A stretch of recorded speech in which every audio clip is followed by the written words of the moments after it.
बिस्मिल्लाहिर्रहमानिर्रहीम। अस्सलाम वालेकुम student. Chapter number 11 organic chemistry में आज हमने डिस्कस करना है general characteristics of organic compound.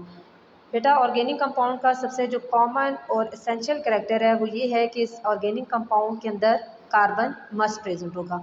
तो हम कह सकते हैं कि ऑर्गेनिक कंपाउंड की कंपोजिशन क्या होती है कि उसके अंदर जो कार्बन एलिमेंट है वो एसेंशियल होगा। इसके अलावा कार्बन के साथ हाइड्रोजन हो सकता है और बाकी नाइट्रोजन, सल्फर ये एलिमेंट प्रेजेंट हो सकते हैं।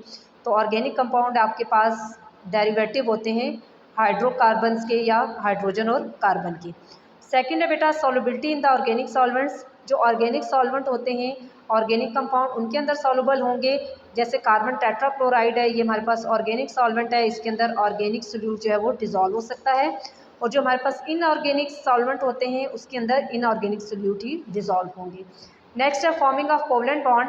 बेटा, क्योंकि ऑर्गेनिक कंपाउंड का मेजर एलिमेंट कार्बन है, कार्बन जो है वो स्टेबल होने के लिए म्यूचुअल शेयरिंग ऑफ इलेक्ट्रॉन करेगा। एज अ रिजल्ट जो ऑर्गेनिक कंपाउंड है उनके अंदर जो बॉन्ड नेचर है वो क्या होगी, कोवलेंट बॉन्ड होगा।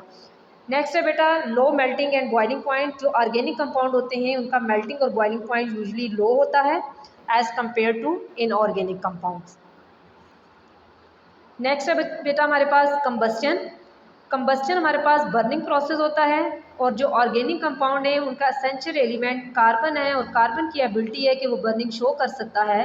तो हम कह सकते हैं कि जो ऑर्गेनिक कंपाउंड है दे आर कंबस्टिबल और जो इनऑर्गेनिक कंपाउंड होते हैं उनकी कंबस्चन की एबिलिटी नहीं होती है।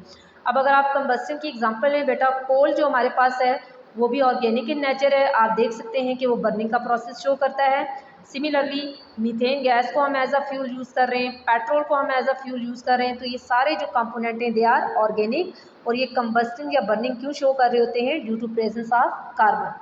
नेक्स्ट है बेटा stability. Organic compound usually less stable होते हैं as compare to inorganic compounds. फिर हम देखेंगे बेटा इलेक्ट्रिकल कंडक्टिविटी। ऑर्गेनिक कंपाउंड जो होते हैं उनकी मॉलिक्यूलर नेचर होती है, दैट्स वाई वो एक्वस और मोल्टन दोनों स्टेट के अंदर कंडक्शन शो नहीं करेंगे। नेक्स्ट है जनरल फॉर्मूला। ऑर्गेनिक कंपाउंड की तीन मेजर क्लासेस हैं, alkane, alkyne and alkyne. Alkane में जो ऑर्गेनिक कंपाउंड है कार्बन कार्बन के दरमियान में सिंगल बॉन्ड होगा, अल्कीन में कार्बन कार्बन के दरमियान में डबल बॉन्ड होता है और अल्काइन में कार्बन कार्बन के दरमियान में ट्रिपल बॉन्ड होगा। यहाँ पे आपके पास जनरल फार्मूला मेंशन है। जो अल्केन है उसका जनरल फार्मूला होता है CnH2n+2। अल्कीन का जनरल फार्मूला होगा CnH2n और अल्काइन का जनरल फार्मूला होता है CnH2n-2।